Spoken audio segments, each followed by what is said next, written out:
السلام عليكم ورحمة الله وبركاته. ازيكم حبايبي عاملين ايه؟ يا رب تكونوا بخير. وحشين يا طيبين. كل سنة وانتوا سعداء ومبسوطين وفرحانين، وعيد مبارك عليكم وعلينا وعلى أمة المسلمين أجمعين يا رب العالمين، والأمة العربية كمان. يلا بقى مع بعضينا، احنا النهاردة هنعمل، لو انت عندك كنبة، مش شرط يكون كنبة بيتي، مش شرط يكون كنبة بلدي من اللي كان عندنا زمان. دي عندي كنبة انتريه على فكرة، وكمان بنستغلها للنوم. يعني هي عرضها عرض 80، فكمان في شخص يعني بينام عليها، تقدري تنيمي شخص عليها، هي عرضها عرض السرير بالظبط. فانا عاملاها بالنهار شكل كده، ونقعد عليها يبقى شكلها حلو في الأوضة، وفي نفس الوقت بالليل بنشيل المساند ديت وبنعملها سرير. تمام. هي زي ما انتم شايفين كده، زي ما انا قلت لكم هتشوفوه معايا في الفيديو. احنا علشان انا كنت قصاها بصور الفيديو ده ليه؟ عشان اوريكم الشرح بتاعها. احنا زي ما انتم عارفين بناخد من اول هنا لحد هنا المقاس بتاعنا بتاع العرض بتاع الكنبة. تمام. وبناخد نفس الطول كده لحد الاخر. يبقى احنا هناخد عرض في طول اللي انت عايزاه. بنرجع تاني بناخد نفس الموضوع، عرض وطول، بس بناخده من الجنب من هنا كده كده كده كده كده كده، عشان نعمل القطعة اللي في النص دي. يبقى انا فوق باخد عرض وطول، في القطعة اللي بعديها باخد من الجنب بالطول بالجنب التاني. تمام زي ما انتم شايفين. بعد كده بتبتدي ان انت تقص بتاع المقاس بتاعك اللي هو بتاع الكورنيش. الكورنيش ده على حسب المساحة اللي عندك، وعلى حسب القماش اللي عندك، وعلى حسب الكمية اللي باقية منك من القص بتعملي الكورنيش. الكورنيش بياخد ارتفاع زي ما انت بتقيسي بقى. انا الكنبة بتاعتي عرفت ان هي كده، انا هوريها لكم كمان. اهي دي كنبة من اللي هي متنجدة، اللي هي دي بتاعت الانتريه، شايفينها؟ فانا عشان ما تتبهدلش، عشان يبقى شكلها حلو، انا مغطياها. فانت بتاخدي المقاس ده لحد هنا اهو، اللي هو كام؟ 15 سنتي، ده اللي بتلف بيه القرص بتاع الكنبه. تمام. من بدايه هنا لحد هنا اللي هي الجزء ده، اللي هو الجزء ده من هنا لهنا، دوت 25 سنتي. تمام. انت بقى على حسب الارتفاع اللي عندك، وعلى حسب المقاس بتاع الكنبه اللي انت هتعمليه. نفرش كده تاني ونرجع عشان سلمى ما تزعق لناش. كده خلاص زي ما انتم شايفين. تمام. نرجع هنا للمسند. المسند عندنا بتشوفي المقاس بتاعه، بتاخدي المقاس بتاعه عرض وطول، بتشوفيه قد ايه. تمام. ونرجع تاني بنقص واحدة من قدام اللي هو العرض والطول، واحدة من قدام واحدة من ورا. هنا دي بناخدها من اول هنا اهو، من الجنب كده كده كده كده كده كده كده كده كده كده كده كده لنازل لحد تحت. دي بتاخديها وبتركبيها واحدة في الوش واحدة في الظهر. هتشوفوني زي ما انا بعملها على المكنة، وان شاء الله الموديل يعجبكم يبقى خفيف. لو في اي تعليقات اكتبولي، ولو حضرتك عايزة تستفهمي او تستفسري من اي حاجة يخص القص، انا عينيا ليكي. اشوفكم على خير في الفيديو. يلا كملوا الفيديو معايا للاخر. وهنا بقى هنخش تاني على الشغل وعلى المهم كله. انا شرحت آه البتاع ده، مش الركن، شرحت الكنبة اللي احنا مفصلينها، ودلوقتي هتشوفوها معايا عملي. كل حاجة انا قلتها في المقدمة هتلاقوني بشرحها كمان مرة تاني واحنا بنشتغل. اهو الموضوع بسيط خالص، وزي ما انتم شايفين هنبتدي مع بعضينا واحدة واحدة. نقول بسم الله الرحمن الرحيم، اللهم صل وسلم وبارك على سيدنا محمد وعلى آله وأصحابه أجمعين.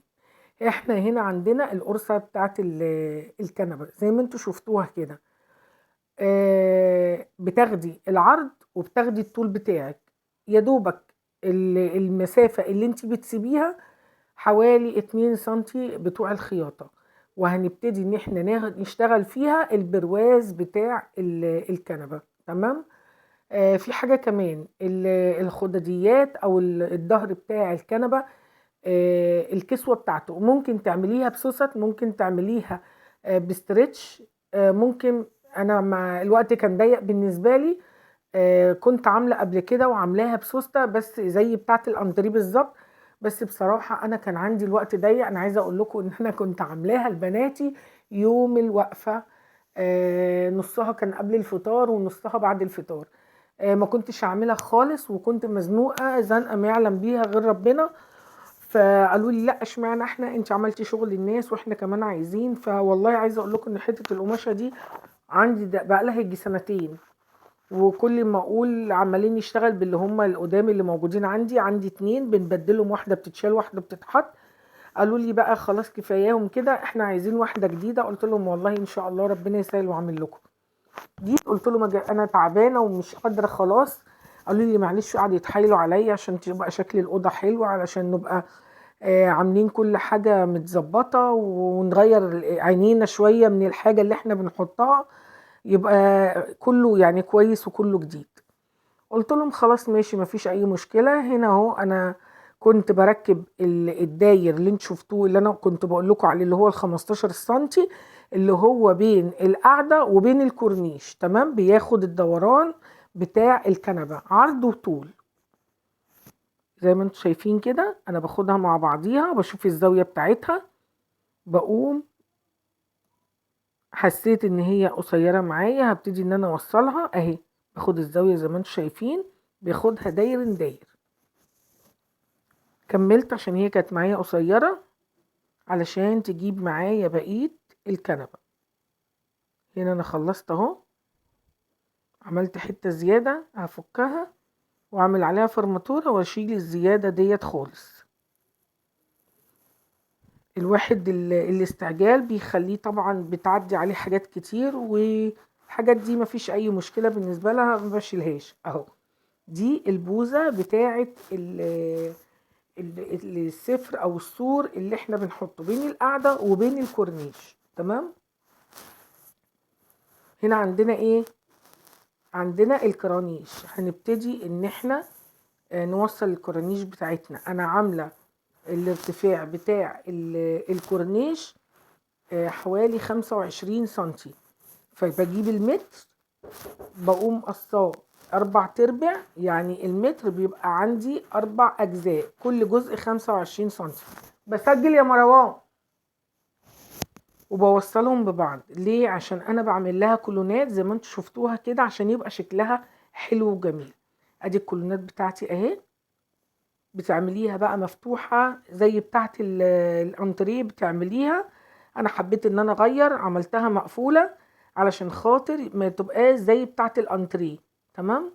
الاتنين بيبقى شكلهم اشيك، يعني اشيك من بعض، بس ايه، حبيت ان انا ما اعملش الاتنين شبه بعض، الكنبه لوحديها وفرش الانتريه لوحده. ده كلونه وده كلونه، دي كلونه مقفوله والتاني كان كلونه مفتوح. وبيبان معانا كمان في المكوه بتبقى شكلها تحفه.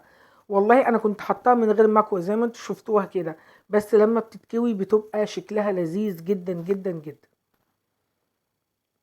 اهو انا بخلص الكولونات. انت بتعملي الكولونة، انت عارفة ايه المقاس اللي انت بتقيسيه، او ايه المسافة اللي انت بتشوفيها مناسبة، وكمان ايه القماش اللي باقي عندك.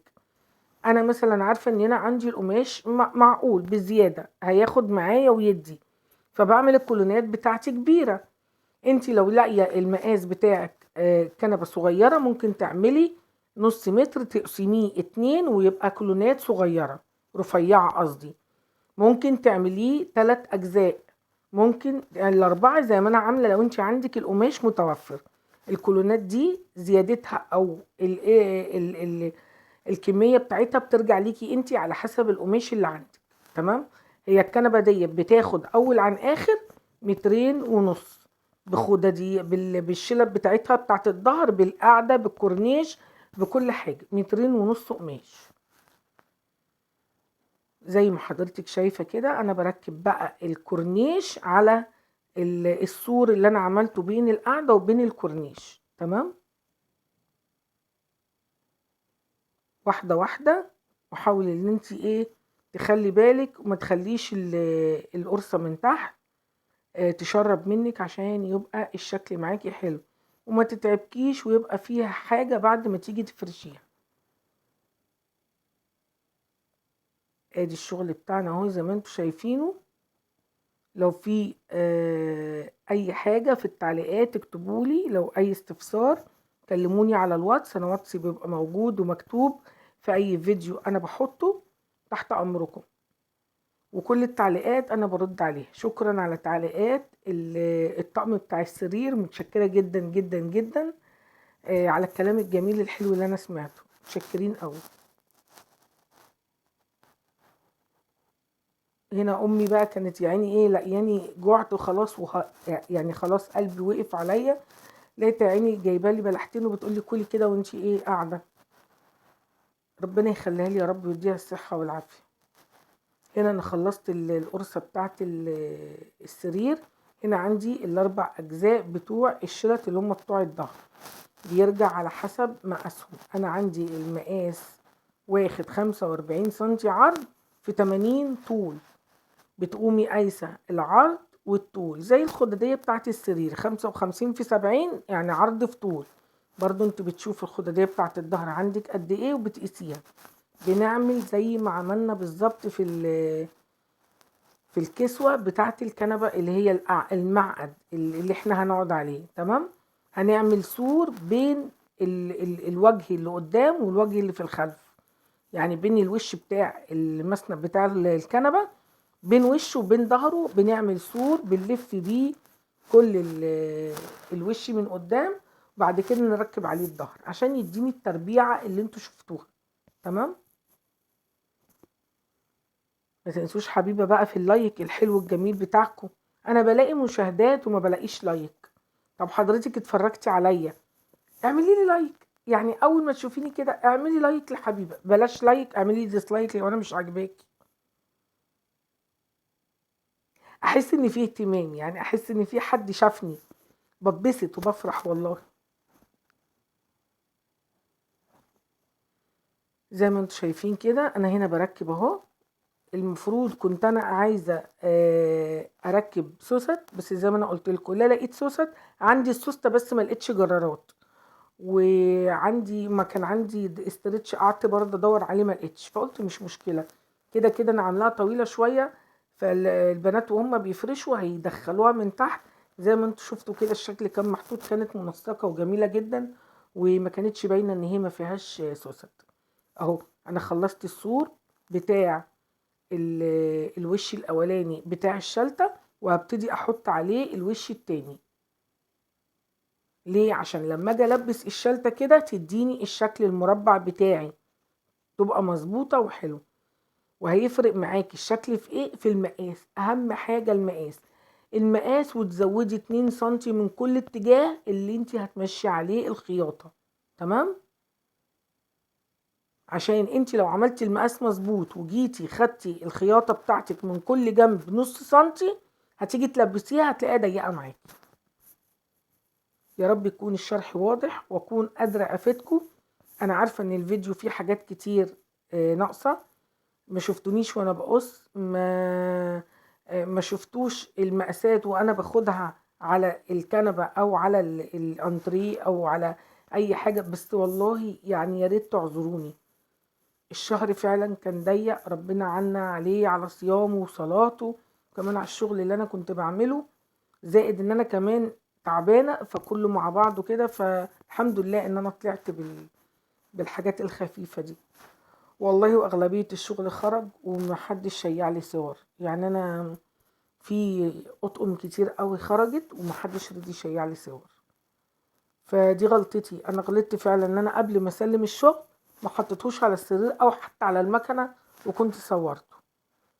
فيلا مش مشكله. هنا انا خلصت اهو، اهي كلها خدت التربيع داير داير.